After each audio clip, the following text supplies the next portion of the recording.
Hello, in front of me I've got Google Pixel 10 Pro.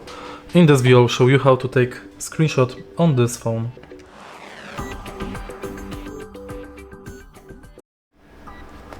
In the beginning you can use simple button combination.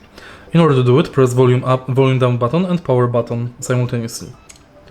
Next you can use gesture. The gesture is double tap on the back of the phone. In order to use it, go to Settings, System and Gestures, quick tap to start action and enable quick tap. Now select take screenshot. Now simply tap on the back of the phone to take screenshot.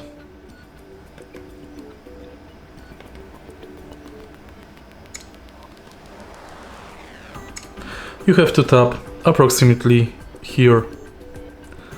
If you find this video helpful, please leave like, comment and subscribe.